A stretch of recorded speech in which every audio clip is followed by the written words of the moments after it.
Assalamualaikum warahmatullahi wabarakatuh. Saya Maivalia Afani dari kelas 10 PPLJ 3 ingin mempresentasikan modul 2 dan modul 3. Pertama ada modul 2 yang berjudul Kesehatan, Keselamatan Kerja dan Lingkungan Hidup atau bisa disebut K3LH. Di modul 2 ini terdapat beberapa poin-poin tertentu. Yang pertama, praktik-praktik kerja yang aman. Yang kedua, bahaya-bahaya di tempat kerja. Yang ketiga, prosedur-prosedur dalam keadaan darurat. Yang keempat, ada penerapan budaya industri. Dan yang terakhir, pencegahan kecelakaan kerja. Poin yang pertama yaitu praktik-praktik kerja yang aman.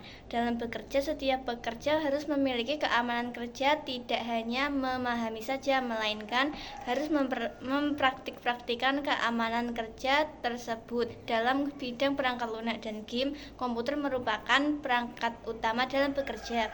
Oleh karena itu, ada beberapa hal yang diperhatikan ketika bekerja menggunakan komputer, misalnya mematikan mouse, keyboard, printer, dan komponen komputer lainnya. Bersambung dengan tepat pada didikannya, selain mematikan komponen komputer, bersambung dengan tepat memahami cara menyalakan dan mematikan komputer juga harus dipraktikkan dengan tepat.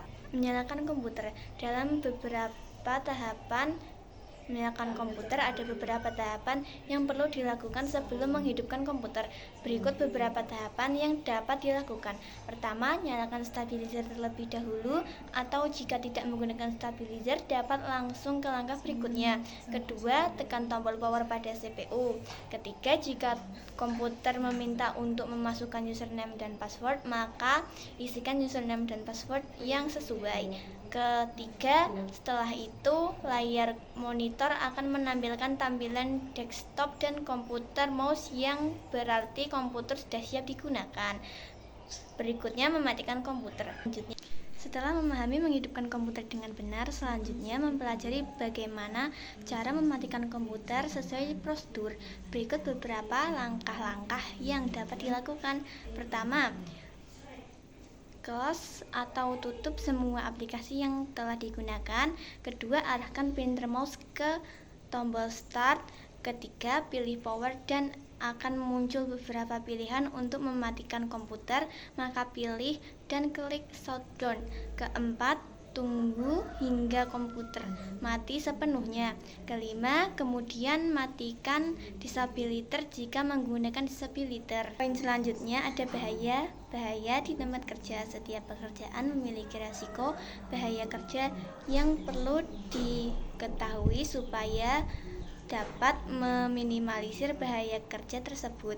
Ada beberapa hal yang perlu dipahami terkait dengan bahaya tempat kerja, seperti kondisi di tempat kerja, jenis bahaya di tempat kerja, dan tanda bahaya di tempat kerja. Adapun bentuk tidak aman yang harus diketahui ketika bekerja. Pertama, melakukan pekerjaan dengan terburu-buru atau tergesa-gesa. Dua, tidak menggunakan pelindung diri. Ketiga, dengan sengaja melanggar peraturan keselamatan yang ditentukan. Keempat, melakukan pekerjaan kimia. Risiko kesehatan timbul dari pancanan berbagai bahan kimia. Bahan kimia dapat berbentuk padat, cair, uap, gas, debu, asap, atau kabut, dan dapat masuk ke dalam tubuh melalui 3 cara utama, yaitu inhalasi, menghirup, pencernaan, menelan, dan penyerapan ke dalam kulit. Yang kedua, ada bahaya faktor fisik. Faktor fisik adalah faktor di dalam tempat kerja yang bersifat antara lain kebisingan, penerangan, getaran, iklim kerja, gelombang mikro, dan sinyal ultra umum.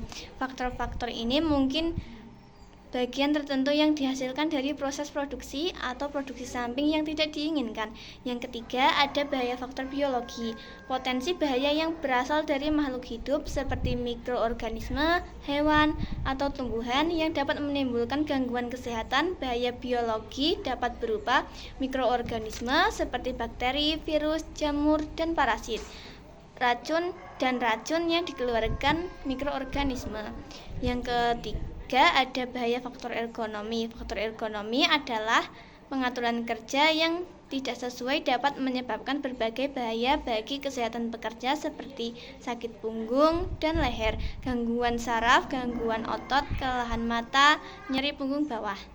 Poin selanjutnya adalah keadaan darurat. Keadaan darurat adalah suatu keadaan yang tidak diharapkan terjadi dan harus dilakukan tindakan akan pertolongan sesegera mungkin untuk meminimalisir terjadinya tingkat kerusakan atau kelebihan yang lebih parah ketika berada di dalam keadaan darurat. Maka dianjurkan untuk melakukan beberapa hal berikut, seperti segera menghentikan pekerjaan dan tinggalkan gedung ketika diketahui terdapat tanda bahaya.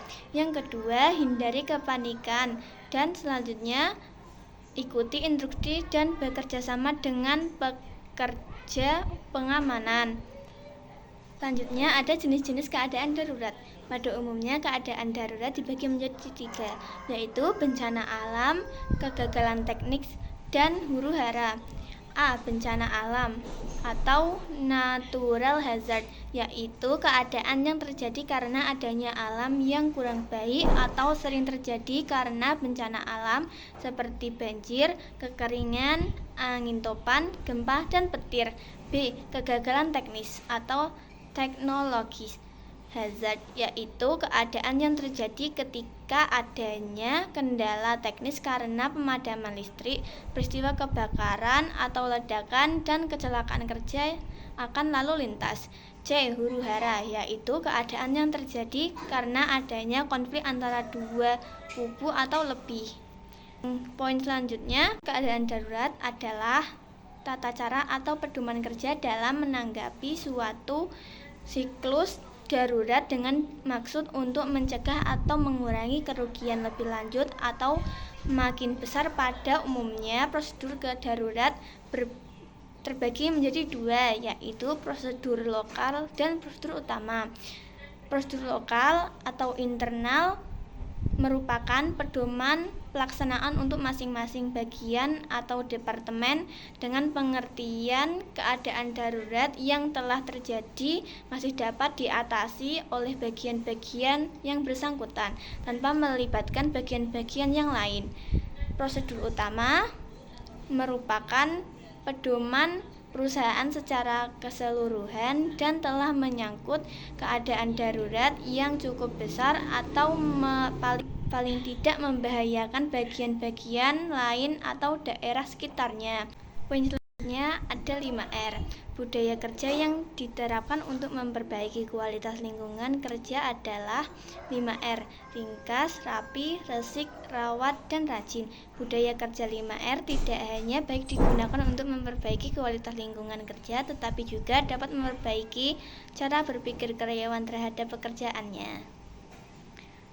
Manfaat 5R yaitu A. Efisien, B. Memproduksi dalam jumlah kecil, C. Menghilangkan pemborosan, D. Penyempurnaan kualitas, E. Menciptakan orang-orang tanggap, F. Menghilangkan ketidakpastian, G. Pemberantasan kecelakaan kerja dan prosedur kerja.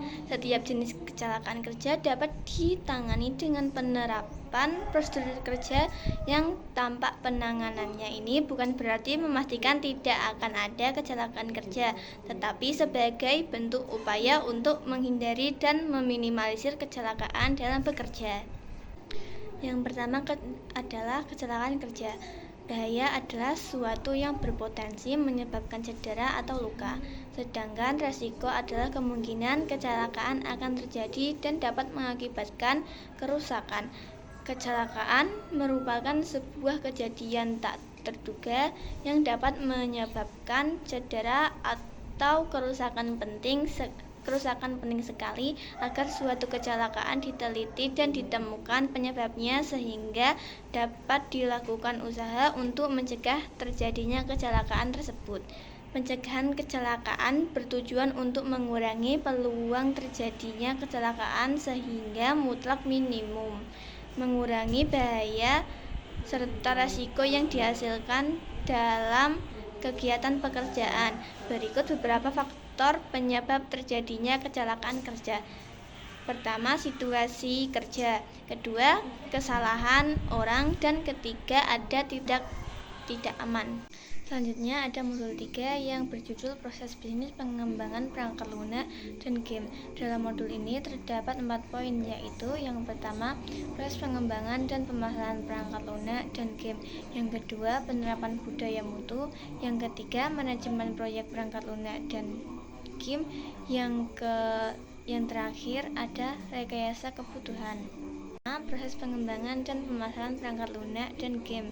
Pengembangan perangkat lunak sering disebut dengan rekayasa perangkat lunak. Pengembangan perangkat lunak berarti membuat program yang mampu digunakan untuk melakukan suatu tujuan tertentu. Proses pengembangan game merupakan bagian dari jenis perangkat lunak yang secara umum memiliki proses pengembangan yang sama dengan perangkat lunak yang telah dipelajari sebelumnya. Namun, perlu dilakukan tiap pengembangan perangkat lunak memiliki pendekatan yang berbeda. Mengembangkan game memiliki kompleksitas yang tinggi karena game dirancang memiliki banyak fitur. Selanjutnya ada memasarkan perangkat lunak dan game. Pemasaran sebuah produk dapat menggunakan prinsip 4P, yaitu produk, price, promotion, dan place. Produk adalah sesuatu yang ditawarkan kepada target pasar. Produk dapat berupa barang, jasa, atau benefit lain yang mempengaruhi kebutuhan dan memberi nilai tambahan bagi konsumen. Price adalah harga. Harga selalu menjadi hal yang menarik saat membicarakan sebuah bisnis, dan strategi pemasaran menentukan harga suatu produk itu penting walau tidak mudah menetapkannya. Place adalah tempat, yaitu bagaimana cara menjangkau pelanggan. Diperlukan rencana saluran distribusi. Yang terakhir ada promosi. Promosi adalah variabel prinsip pemasaran yang keempat dan merupakan metode atau cara menarik pelanggan untuk membeli produk perusahaan. Selanjutnya ada penerapan budaya mutu. Secara umum, budaya adalah total pikiran karya dan hasil karya manusia yang tidak berakar pada nalurinya. Strategi pengujian perangkat lunak. Pengujian perangkat lunak adalah proses verifikasi untuk melanjutkan penilaian dan peningkatan kualitas produk perangkat lunak. Manajemen pengujian perangkat lunak. Manajemen pengujian perangkat lunak dibagi menjadi beberapa bagian penting. Dalam manajemen pengujian perangkat lunak, untuk melaksanakan strategi pengujian maka diperlukan untuk pengujian yang sesuai. Manajemen proyek perangkat lunak dan game mencakup manajemen proyek. Manajemen proyek adalah suatu perusahaan merencanakan, mengorganisasikan, mengarahkan, mengkoordinasi, dan mengawasi kegiatan dalam proyek sedemikian rupa hingga sesuai dengan jadwal waktu dan anggaran yang telah diterapkan. Perencanaan proyek. Tahap pertama dalam mengembangkan perangkat lunak dan game adalah kegiatan perencanaan. Perencanaan proyek adalah bagaimana cara menyelesaikan proyek dalam waktu tertentu. Siklus hidup proyek. Fase ini sangat penting karena disinilah tujuan, ruang lingkup, dan batas proyek ditentukan secara keseluruhan. Poin terakhir yaitu rekayasa kebutuhan.